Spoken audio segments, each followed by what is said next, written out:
Je voulais faire un film sur l'Algérie. J'avais trop de sentiments pour cette terre et pour son peuple, sans savoir comment les partager.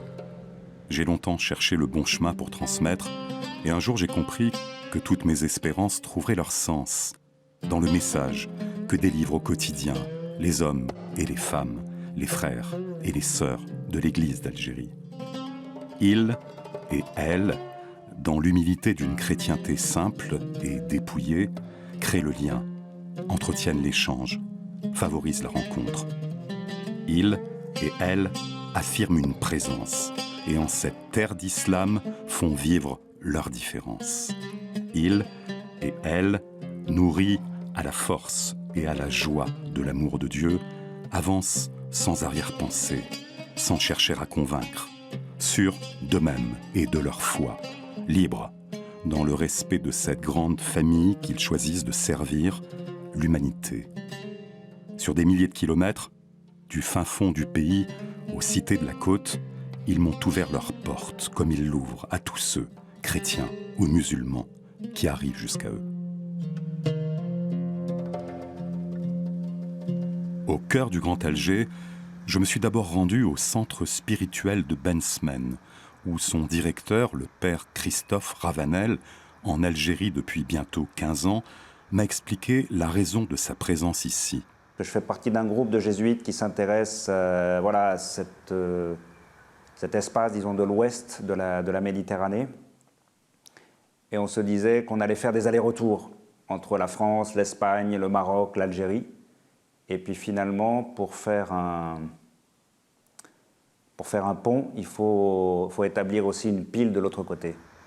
Et le centre de Ben Smen est l'une de ces piles, l'un de ces lieux ancrés sur la terre algérienne.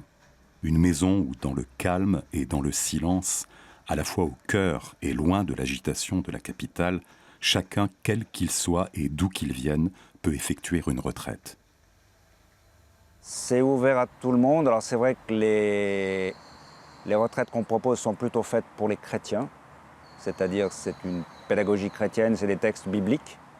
Mais de plus en plus, je n'hésite pas à la proposer à des musulmans qui souhaitent un peu retrouver leur relation avec Dieu, parce que c'est vraiment ça qu'on cherche à faire dans les exercices spirituels, qui sont un peu la marque de fabrique de la maison. En tout cas, les Algériens ont besoin de parler de choses personnelles qui ne trouvent pas facilement un autre lieu pour le faire. Par exemple, il y a un certain nombre de questions sur la religion qui sont un peu tabous.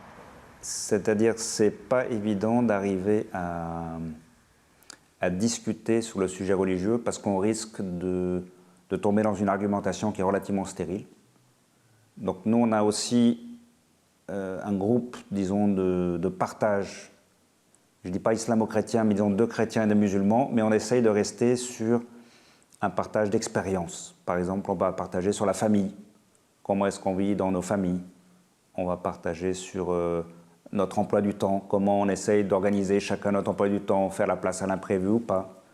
On va parler de la mort, comment on vit la mort des grands-parents, des proches, mais plutôt comme une expérience humaine et pas d'abord comme une expérience religieuse, même si pour certains, à un moment donné, ils sont inspirés par le Coran, par la Bible. C'est-à-dire trouver le terrain de l'humanité est vraiment un terrain sûr, parce qu'on est vraiment tous des êtres humains. Être un parmi les autres, à travers l'humanité transfigurée du Christ. Jean et François, des anciens bidonvilles à la cité d'aujourd'hui, vivent depuis 60 ans immergés au cœur du peuple d'Alger. Guidés et inspirés par la spiritualité du père Charles de Foucauld, dans leur modeste appartement du rez-de-chaussée, ils ont aménagé leur chapelle où ils récitent le Notre Père en arabe.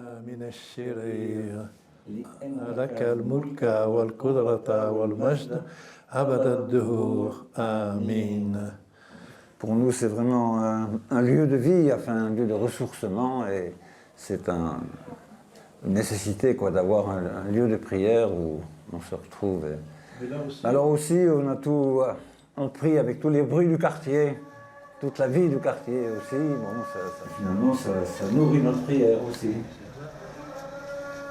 On peut dire que Dieu vit avec nous, on veut dire concrètement, parce qu'on a une de ces maisons comme un temple au milieu de la population. C'était en quelle année? En 56? C'est 56, 57. Voilà, oui. ça fait quelques années qu'on se connaît. Moi, j'étais ici à Alger, au bidonville. Le bidonville s'est formé par deux gens qui arrivaient du bled, où il n'y avait pas de travail. Bon, ils espéraient trouver du travail à Alger. Et alors, bon, comme ils n'avaient pas de formation professionnelle, ils travaillaient au port comme portefaix, comme docker. Il y avait aussi à côté le marché des Halles aussi comme porteur. Et nous, alors pour un petit peu, toujours cette idée de proximité, moi aussi j'ai travaillé sur le port, j'ai commencé comme portefaix, comme docker pendant 3 années. Quoi. Ce qui est important, je crois, parce que c'est la durée. Voilà, la durée aussi. On n'est pas là pour 4 ou 5 ans, tout ça. Bon. Alors il y a tout ce vécu du passé ensemble avec cette population dans les moments difficiles. Et c'est ça qui marque. Je pense que aussi, bon, on a vécu cette période de l'OAS, très difficile. Après, il y a eu ces décennies noires, comme on dit ici, dans les années 90. Bon, on était là avec la population. Et je crois que c'est ça qui fait le lien avec les gens. Quoi. On n'a pas des conversations sur la vie divine, ou bien qu'est-ce qu'est Dieu, qu'est-ce qu'est l'un, ou bien... Non, c'est le partage vous dites, on partage la soupe, on partage un soin, on partage une lecture qu'on a fait, on partage le journal qu'on achète, oui, ou bien les voisins aussi ont des ennuis d'argent, des ennuis de relations, ils n'ont pas de travail, ils n'ont pas de relations suffisantes, ils sont fâchés avec leur famille, enfin, c'est le souci quotidien du tout venant de la vie ordinaire, encore une fois. On reste aussi d'une origine étrangère, même si on a pris la nationalité algérienne, on reste d'origine étrangère, on le sait, mais les gens disent, on vous demande pas de faire l'école, pas de faire des soins, mais d'être là, voilà. D'apporter votre différence. Vous n'êtes pas musulman, vous n'êtes pas un chrétien ordinaire, vous êtes, si vous êtes un chrétien qu'on n'a pas l'habitude de voir quelquefois, ou bien voilà, vous êtes vous-même enfant de Dieu en devenir comme les autres. Charles de Foucault disait je voudrais être frère universel, frère sans barrière, frère de dialogue, s'accepter différent, s'accepter des gens qui n'ont pas de secret autre que de vivre leur vie jusqu'au bout, sans idée, sans vouloir mettre l'autre comme moi, et sans vouloir non plus accepter tout de l'autre. Voilà, on peut dire ça aussi dans notre vie ordinaire. Divisée en 4 diocèses, l'Algérie compte, réparties sur tout son territoire, plusieurs dizaines de communautés religieuses, chacune apportant son témoignage d'une humanité plurielle au service d'un même peuple. Dans leur lointaine oasis du Sahara, elles sont 4. Mais ce jour-là, elles étaient 3. Toutes, originaires de Madagascar, les sœurs d'Elgoléa enseignent aux enfants de la Palmeraie. Et le vendredi, le dimanche algérien, elles se ressourcent en chantant et en priant sur la tombe du père Charles de Foucault. Je me confie en toi. Au nom du Père et du Fils et du Saint-Esprit. Amen. Nous sommes à Belbachir, là où il y a l'église Saint-Joseph, dans le diocèse de Sahara. Ça nous fait du bien. C'est un endroit qui peut nous aider à nous soulager un peu. Surtout les vendredis, même les gens du village, ils viennent aussi. Ils visitent l'église et après ils visitent aussi la tombe de Charles de Foucault. Alors nous avons de la chance d'avoir Charles ou l'église pour prier de temps en temps quand nous sommes fatigués de notre travail dans la journée et aussi les vendredis.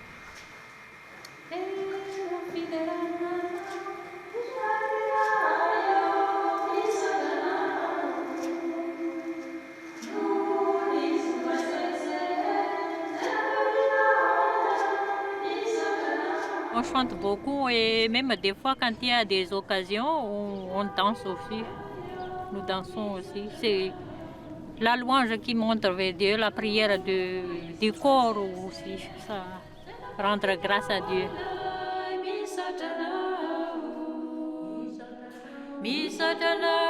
À travers les gestes du quotidien, elles vivent leur présence ici comme un acte de réconciliation des âmes. Et lorsqu'elles chantent, c'est à la fois Dieu et leur terre d'origine qu'elles retrouvent dans leur langue.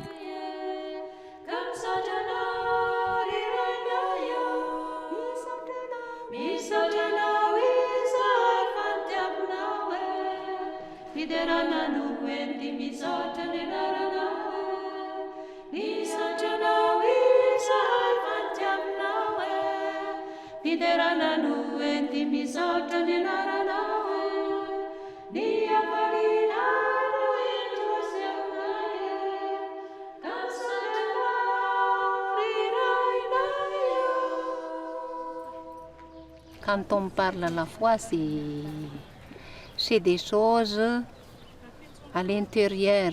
Hein? C'est la conviction de chaque personne. Moi, je crois que j'ai vu comme ça. Et puis, oui, en voyant les respects des gens, et ici aussi pour leur prière, ça augmente aussi notre foi. Ils ont croyé, pourquoi pas nous aussi vivre notre foi. Chez elles, au cœur de la Palmeraie, à tour de rôle et plusieurs fois par semaine, elles accueillent des enfants de l'Oasis. Je donne les cours de soutien scolaire et pour les petits-enfants de 10 ans, même jusqu'à 16 ans. C'était difficile au début de limiter le nombre parce que beaucoup de gens veulent que les enfants apprennent le français avec les sœurs, même s'il y en a ailleurs. Il a sauté dans la mare. Nous nous occupons des enfants handicapés aussi qui viennent pour faire un peu de rééducation. Et nous aidons aussi les mamans pour les orienter vers quel médecin ou donner des conseils. Mais nous sommes contents de les faire aussi pour tout ce que nous sommes, pour tout ce que nous avons, pour apporter à ce peuple. Et ce peuple, il n'y a pas de frontières, il n'y a pas de limites, c'est le peuple du monde entier. L'Église en Algérie, c'est malgré leur petitesse, c'est solidaire. On s'entraide mutuellement, on se rend visite. On ne dit pas telle congrégation ou telle congrégation, mais on est unis. Il y a une grande unité dans le diocèse et dans l'Église d'Algérie.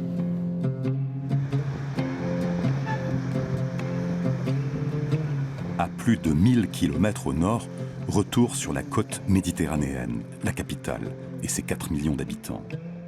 En plein cœur d'Alger, dans une grande maison mauresque de la Haute Casbah, l'atelier d'artisanat Caritas, mission sociale de l'Église, organise des formations patchwork destinées aux femmes algériennes et animées par sœur Bertha, originaire du Mexique, et Marina, laïque bénévole, originaire du Pérou.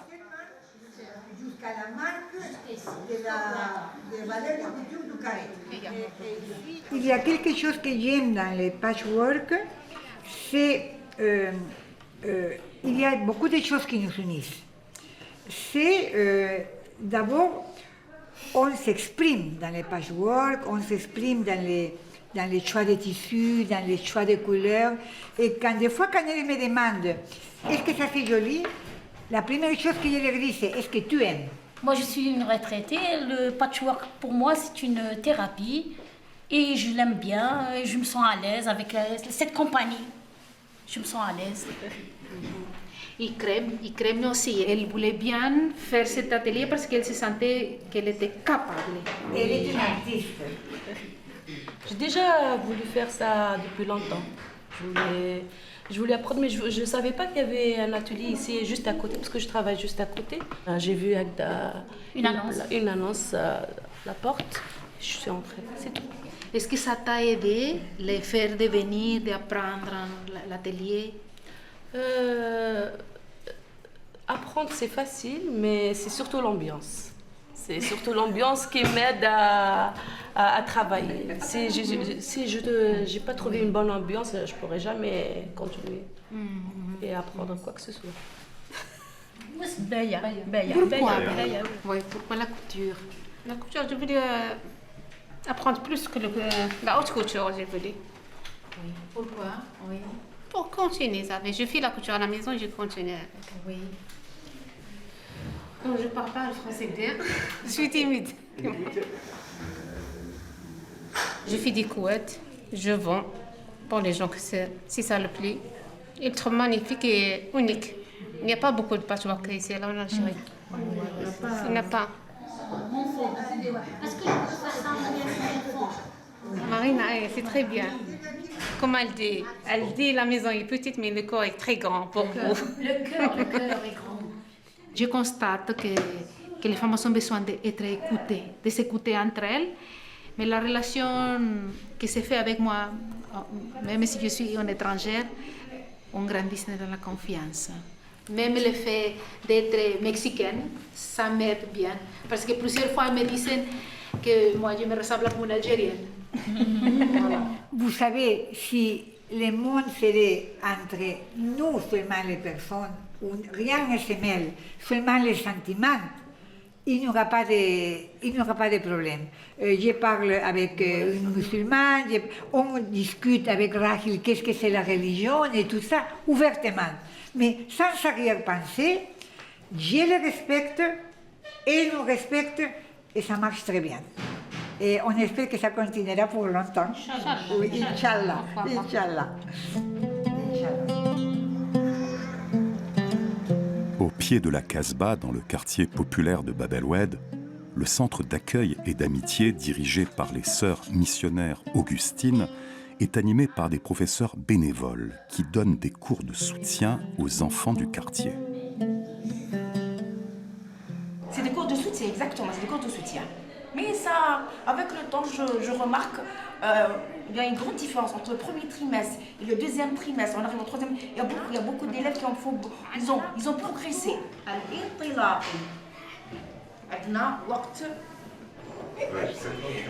Sœur Lourdes, originaire d'Espagne, est à la fois l'âme et l'organisatrice du centre. Il m'a dit que les élèves sont motivés, j'ai dit oui. Ils ont fait un grand progrès. Cette école, c'est vers le 2006. On est venu, on a dit qu'est-ce qu'on peut faire pour les quartiers. Parce que ça, il faut être attentif aux besoins des quartiers où on habite. Surtout dans l'Ouest, c'est un quartier populaire, vraiment. Il est très connu, il est très réputé. Il a beaucoup, tout le monde connaît Bab el-Oued. Hein? À l'échelle mondiale, on connaît Bab el-Oued. Même dans les USA, il est connu Bab el-Oued.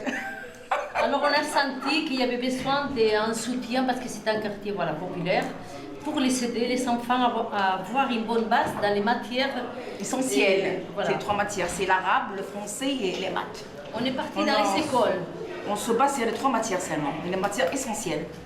On est parti dans les écoles pour dire s'il y a des enfants qui sont vraiment nécessiteux, qui ont besoin d'un soutien, nous sommes là pour accueillir ces enfants. Et petit à petit, on recrute des gens quand on les voit dans les bus, dans les quartiers comme ça. Vous faites quoi? Est-ce que vous ne pouvez pas venir aider pour les enfants? Et c'est par amitié qu'on est là. Très vite, une dizaine d'enseignants algériens sont venus rejoindre la structure. J'avais hâte de faire partie de ce centre pour aider les enfants qui ont beaucoup de lacunes en langue française, étant donné qu'ils sont nombreux dans les écoles étatiques. Donc on essaie de compenser les lacunes en français qu'ils n'ont pas eu dans les écoles. C'est vraiment une grande chance qu'on a de travailler ensemble, de vivre. On fait une famille. On dirait une famille. Ils connaissent que nous ne sommes pas du pays, qu'on n'est pas musulmans, mais ils nous respectent et nous on les respecte. On ne parle pas du tout de religion ici. Le problème de religion ne se pose pas, ne se pose jamais entre nous. Mais pourquoi j'ai mis le S? Qui peut m'expliquer? Nabil explique. Parce que eux, non, pas dit parce que il ne se termine pas. Il ne se termine pas par E-U-A-U-E-A. Voilà, très bien. Hamza, tu ne suis pas? Ah oui, mais moi je surveille, oui, moi je suis là à chaque fois. Je les connais maintenant très bien. Je sais les enfants qui ne suivent pas, chaque fois je les fais, je les rappelle. On tisse comme un fil d'or les relations les uns avec les autres pour former quelque chose, une famille humaine. Exactement. On vient surtout pour aider l'enfant à être un homme. C'est l'homme de demain. Alors c'est le respect des autres, la culture de l'autre, et c'est toujours un enrichissement qu'on a de vivre avec l'autre différent.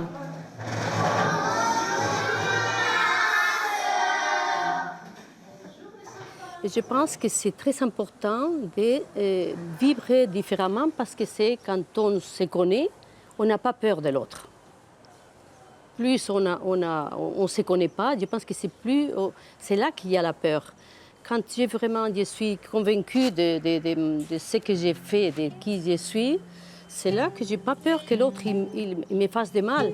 Sinon, on apporte le bien-être de toi-même et tu le partages avec l'autre.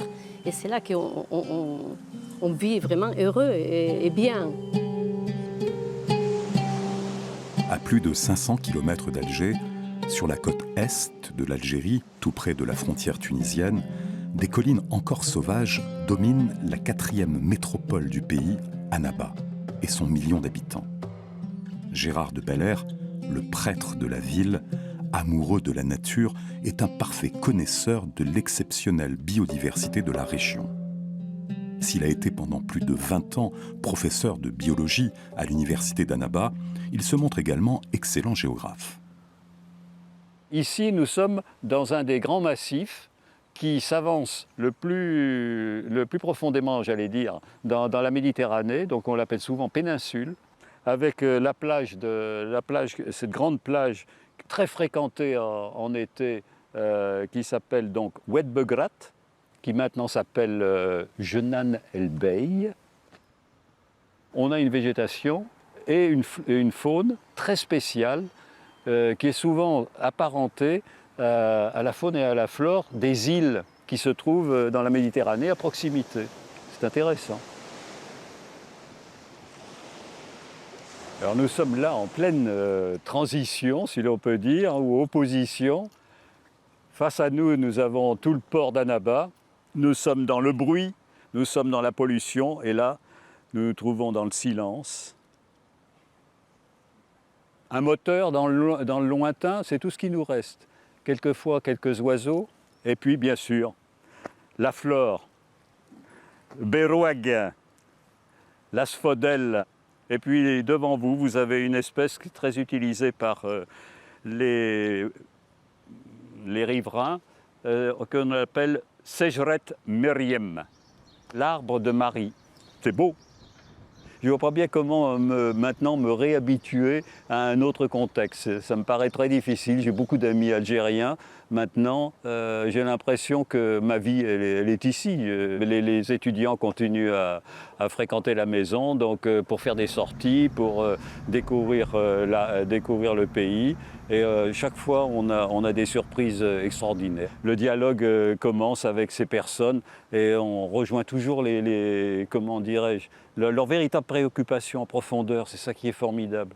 Donc les liens avec aussi bien l'université qu'avec des gens de la campagne qui sont souvent des gens très, comment dirais-je, qui ont toute une richesse humaine qui est souvent insoupçonnée par les gens des villes.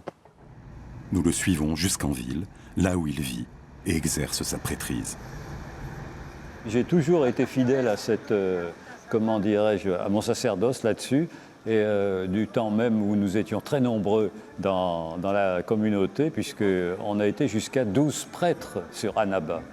Simplement sur Annaba, jusqu'aux années, ce qu'on appelle les années noires, je ne sais pas comment il faudrait les appeler, c'est-à-dire jusqu'en 92.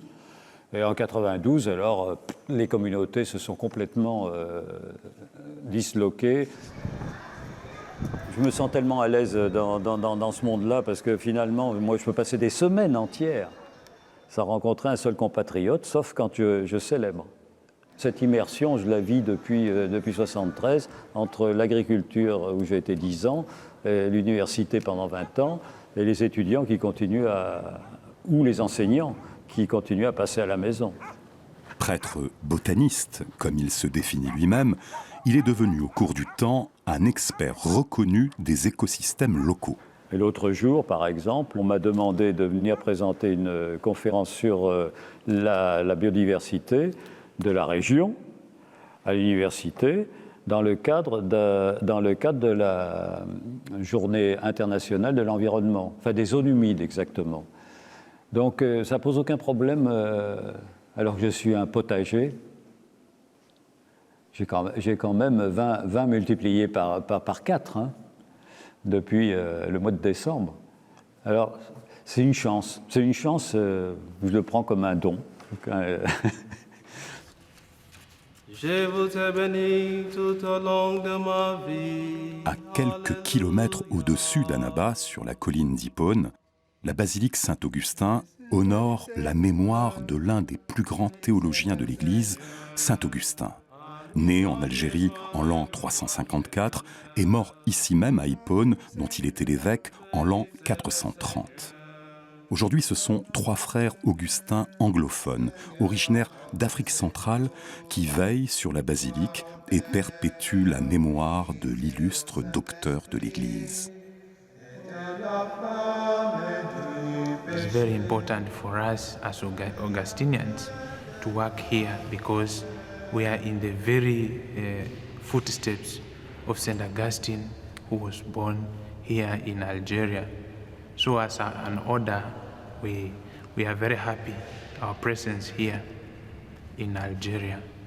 Mais notre travail, ça nous met également en contact avec les gens qui viennent des wilayas très loin. On se voit une fois, quand ils partent, on ne se revoit plus. Voilà, c'est ça mon rêve, avoir une activité qui nous met en relation avec la population d'Annaba direct. Ça ferait beaucoup de bien que ça.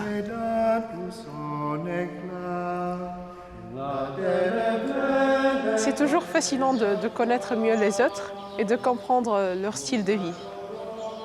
Je n'ai pas de préjugés, parce que j'essaie de m'éduquer. Gemma, étudiante, a franchi le pas, à la fois curieuse de l'autre et de sa différence. Je trouve que les pères ici sont très acceptants, je trouve que le milieu est bien tolérant, alors il n'y a pas de problème. Son vœu ? C'est d'accepter l'autre, c'est ça le but. J'aimerais bien que ce soit le cas partout, mais ça va prendre un peu du temps quand même. Voilà, il faut avoir l'espoir, c'est ce que je dis toujours. Adossée à la basilique Saint-Augustin, la maison de retraite des Petites Sœurs des Pauvres accueille les aînés de la région. Traités aux petits soins, les pensionnaires se sentent ici chez eux. Moi, personnellement, c'est vraiment... c'est comme si c'était de la famille.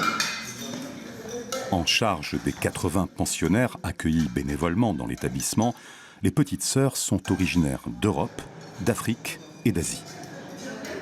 Je suis de l'Inde. Je suis indienne aussi. Nigérienne. Normalement, nous travaillons tous les jours.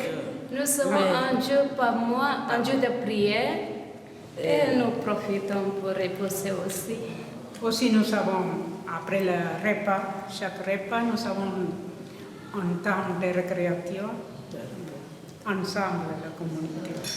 Très appréciés par la population, les commerçants du marché leur offrent viande, fruits et légumes. Nous, on n'achète pas, très rare, on achète les choses. Tout est fait, donné. Tout est donné. Le marché, quand on va aller, les gens très généreux. Mais qui donne, par exemple?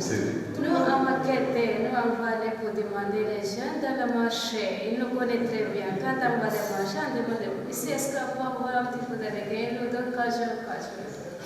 Très généreux. C'est formidable. Seulement en Algérie, donc on peut voir ça.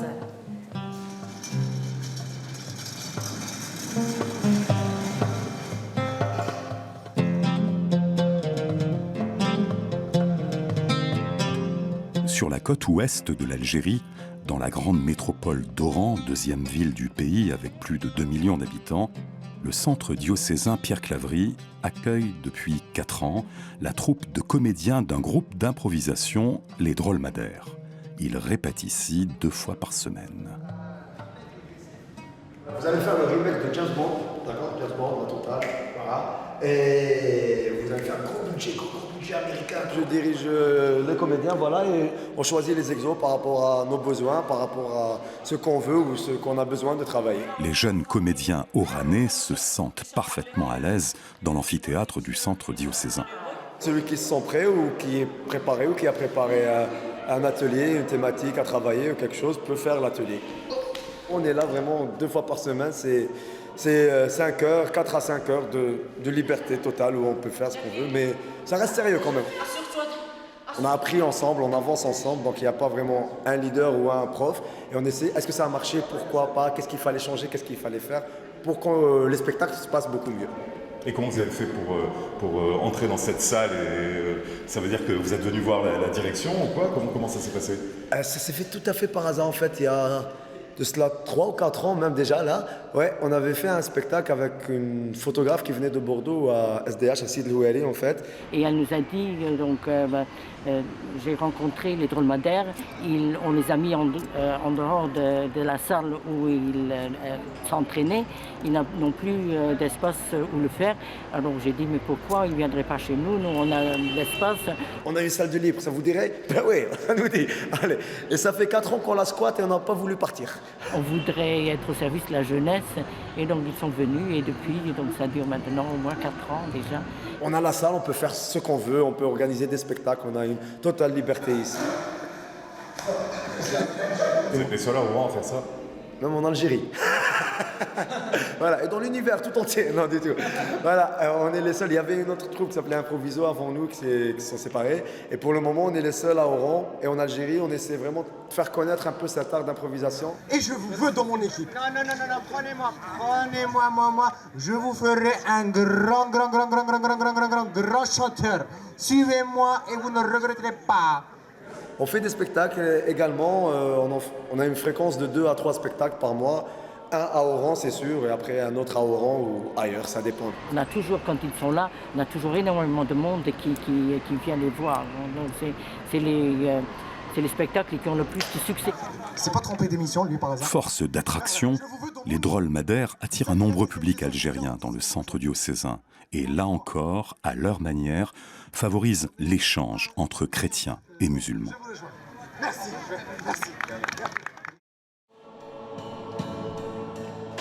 À 400 km d'Oran, retour à Alger, où sur les hauteurs de la capitale, le 31 mars 2017, dans le cadre et autour de la basilique Notre-Dame d'Afrique, plusieurs centaines de jeunes, pour la plupart originaires d'Afrique subsaharienne, se sont donné rendez-vous pour les Journées algériennes de la jeunesse. Quand vous regardez les informations, vous voyez JAJ, c'est-à-dire Journée algérienne de la jeunesse. C'est quelque chose qui est en rapport avec les JMJ, c'est-à-dire Journée mondiale de la jeunesse. Et ce sont les étudiants subsahariens, plus d'une vingtaine de nationalités, qui se retrouvent ici pour les études, 3 ans, 5 ans. Et parmi eux, il y a des étudiants, bien sûr, chrétiens, donc ce sont eux qui nous fréquentent surtout. Il y a des personnes qui se connaissent déjà avant, mais normalement, d'habitude, ils se connaissent ici, ils créent des liens ici, ils se retrouvent tout d'abord dans leur petite communauté nationale, mais après, petit à petit, avec les autres, à travers des liens de l'Église, à travers des activités préparées par l'Église.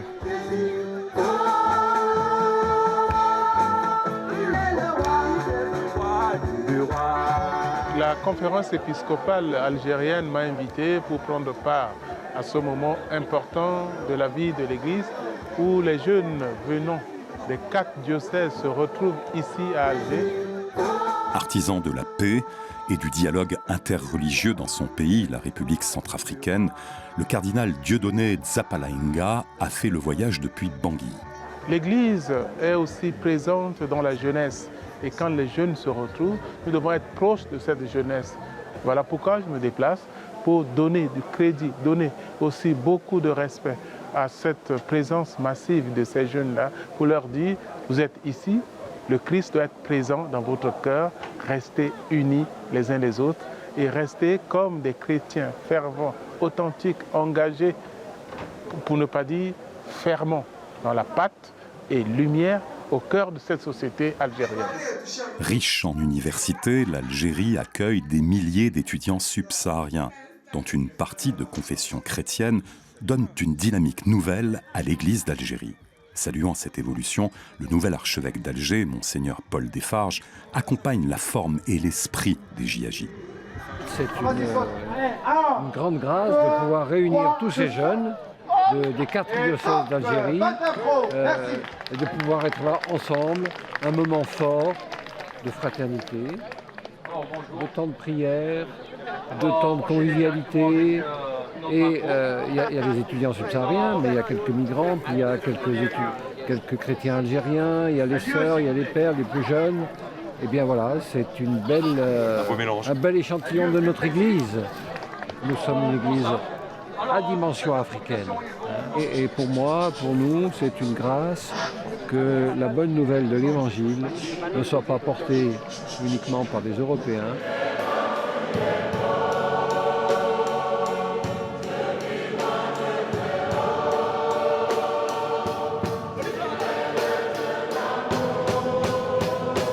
On est tous bouleversés par la rencontre. Et dans un monde d'aujourd'hui où se vivre ensemble semble tellement difficile, nous pouvons en témoigner.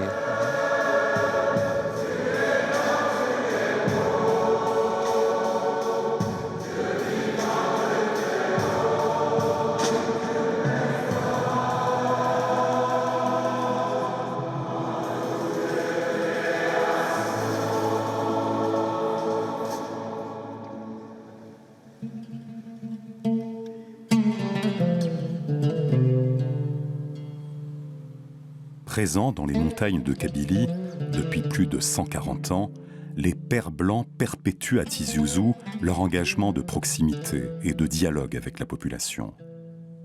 Dans leur lieu de vie, Guy et Vincent accueillent notre équipe autour d'un repas. Nous te disons merci Seigneur pour ce repas que ta bonté nous donne. Bénis-le et aide notre charité, toi qui viendras pour le siècle des siècles. Amen. Amen. Bon appétit. Merci. Bon appétit. Bon appétit. Pareillement. Merci. Bismillah. Notre travail, c'est d'accompagner les gens. Nous ne sommes pas des psychologues, mais nous faisons aussi, disons, plus ou moins ce travail. Comme prêtre, comme Père Blanc, nous accompagnons les gens. Donc, nous pouvons être des accompagnateurs spirituels.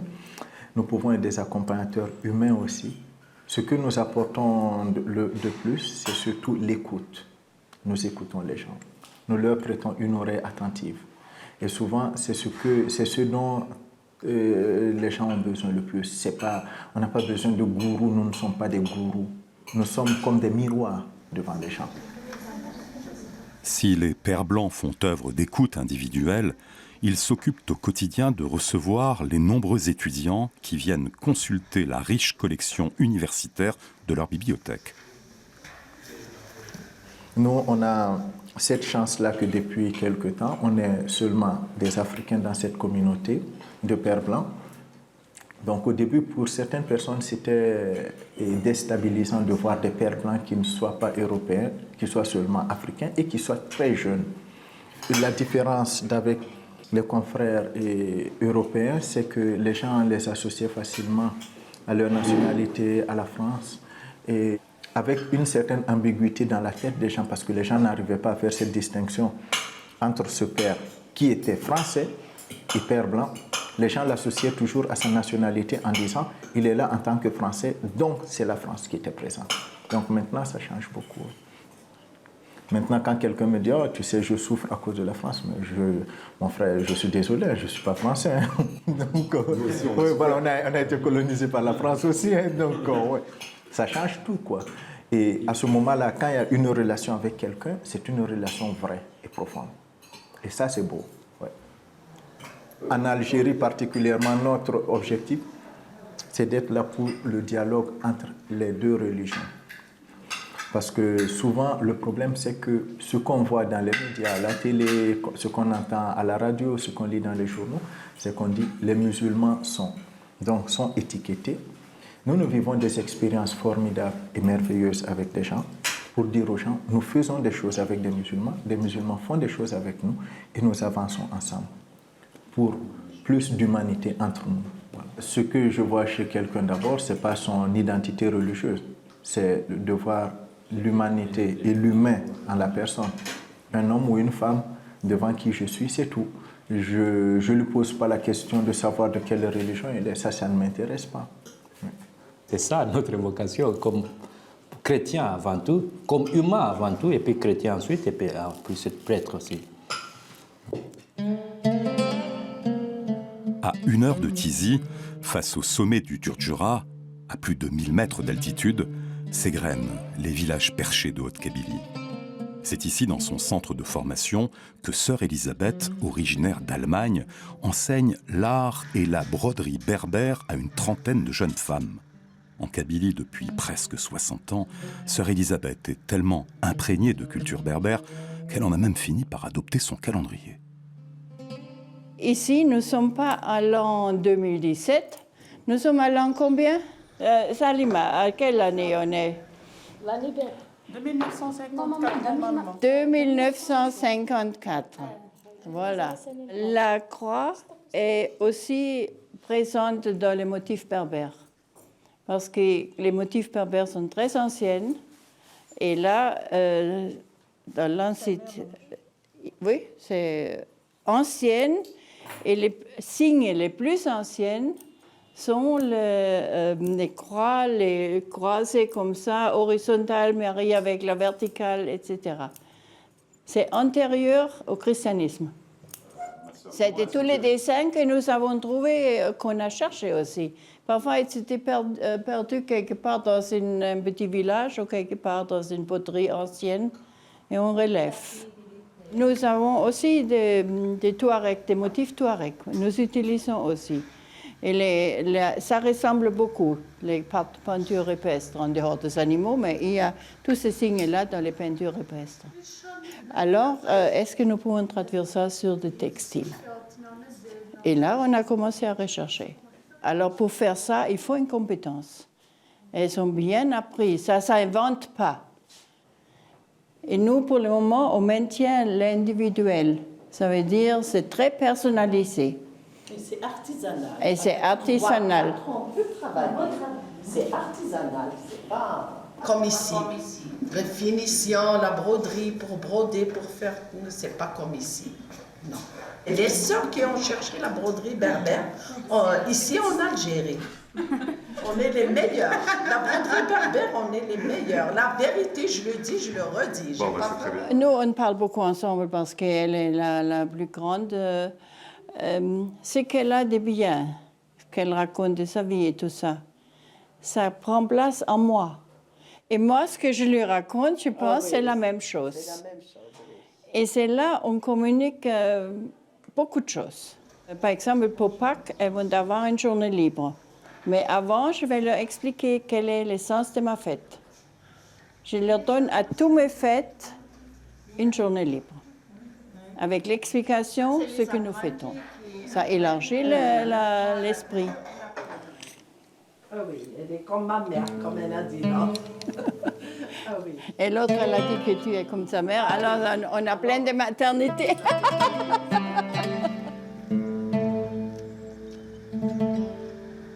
Il y a beaucoup de choses que j'aime ici. C'est devenu mon pays, si vous voulez.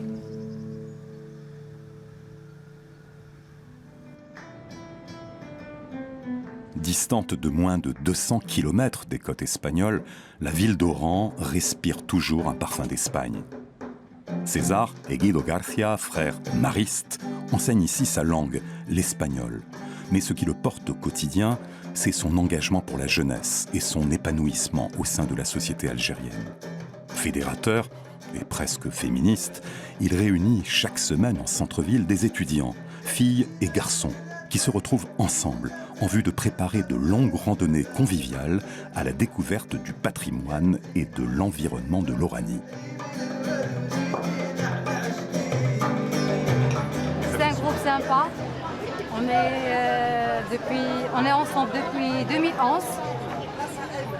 On est comme une famille. C'est entre pères. La idée de ce groupe avec les étudiants espagnols, il y a eu un bon groupe d'étudiants et nous avons proposé la possibilité de sortir ensemble pour pratiquer la langue, l'espagnol. Mais vraiment, si, ça c'est un objectif, mais après il a dérivé, parce que c'est une bonne manière pour rencontrer, pour se rencontrer, c'est une bonne manière. Parce que ici, une chose par exemple que c'est presque nul, c'est la relation garçon-fille dans un milieu un peu libre. Ça nous permet, pour eux, ça les permet de partager pendant toute la journée de vendredi. Et en plus, il y a la possibilité de connaître bien notre patrimoine, le patrimoine algérien. Chaque vendredi, on se voit pour des sorties, mais même en dehors des vendredis, on y va ensemble à des spectacles, on organise des dîners ensemble. Donc voilà, on est devenus plus qu'une famille. Hein. Chacun connaît tout le monde.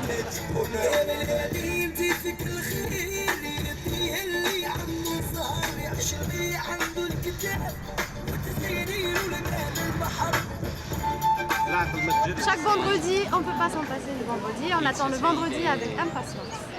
Aujourd'hui, c'est visite à Mesreguine et Al-Baïda, des endroits qui vont disparaître. Et un jour par semaine, je me déplace avec quelques-uns. Et on laisse la voiture rentrer dans un endroit, on demande, ils nous accompagnent. Après, je bouge beaucoup pour découvrir des nouvelles. Nous avons peut-être 150 itinéraires différents. Et aujourd'hui, l'idée, c'est qu'une bonne partie de tout ça que nous voyons dans 3, 4, 5 ans, peut-être il va disparaître. Bien sûr. Si, et vous voyez ici un énorme chantier, c'est en pleine nature. Pour cela, pour prendre un peu de conscience qu'on doit exiger des autorités de faire des choses pour la population. L'environnement aussi. Respecter quelques endroits pour planter des arbres, c'est ça un peu. C'est à nous, à vous, les jeunes, d'exiger, de demander. On doit penser à ça. Si, c'est le béton, c'est le roi béton qui va inonder tout. On va lutter, on va lutter. Il faut se battre, il ne faut pas pleurer. Il faut se battre, si. Je crois qu'on doit construire des logements, mais en même temps, on doit penser aux personnes qui vont vivre là-bas. Et la nature, c'est des cités dortoirs. Il ne faut pas que ce soit des cités dortoirs. Il faudrait qu'il y ait des jardins, des parcs, des espaces verts, des piscines, des bibliothèques, je ne sais pas moi, des aires de loisirs pour les jeunes. On n'a pas besoin de faire des kilomètres et des kilomètres pour se sentir heureux. César, il y a beaucoup de groupes comme ça en Algérie qui émergent. Mais nous sommes un groupe libre, tandis que les autres, ce sont des associations. Le groupe de la diversité d'ici, c'est le seul. Oui, mais je crois beaucoup aux jeunes. Je souhaite que beaucoup de filles ils peuvent se déplacer en ville avec un vélo. Je souhaite ça, je souhaite. À propos, le prochain vendredi, c'est la descente de la rivière de Sidi Galem. Après avoir parcouru la terre d'Algérie à la rencontre des gens d'église, après qu'ils m'aient naturellement et spontanément ouvert leurs portes, comme ils le font pour tous ceux qui leur rendent visite, après avoir ressenti le bonheur et la joie qui les porte où qu'ils soient, et quelle que soit leur tâche ou leur épreuve, après avoir vécu chaque fois et à travers eux, ce goût de l'autre toujours renouvelé, j'ai voulu comprendre leur appel et l'engagement qui les unit. Alors, avant de partir, j'ai repris la route de Ben Smen pour que le père Christophe Ravanel mette en perspective le sens de leur vie pour éclairer la mienne. On est des frères et des sœurs par cette expérience vécue ensemble. Chacun en recherche de Dieu ou en recherche de spiritualité, en recherche de sens, en recherche du sens de notre vie ici et maintenant, d'être simplement présent à la vie sans forcément faire des grands plans sur la comète. Alors moi, je pense ce qui m'aide par rapport à ça, c'est de me dire que c'est le travail de Dieu. C'est-à-dire que c'est Dieu qui suscite les petites initiatives ici ou là et qui, lui, a un plan d'ensemble. Et moi, ce qui m'importe, c'est là où je suis, disons, de faire ma part, et ça suffit. C'est-à-dire, si chacun fait sa part là où il est, Dieu peut faire de tout ça quelque chose de très beau.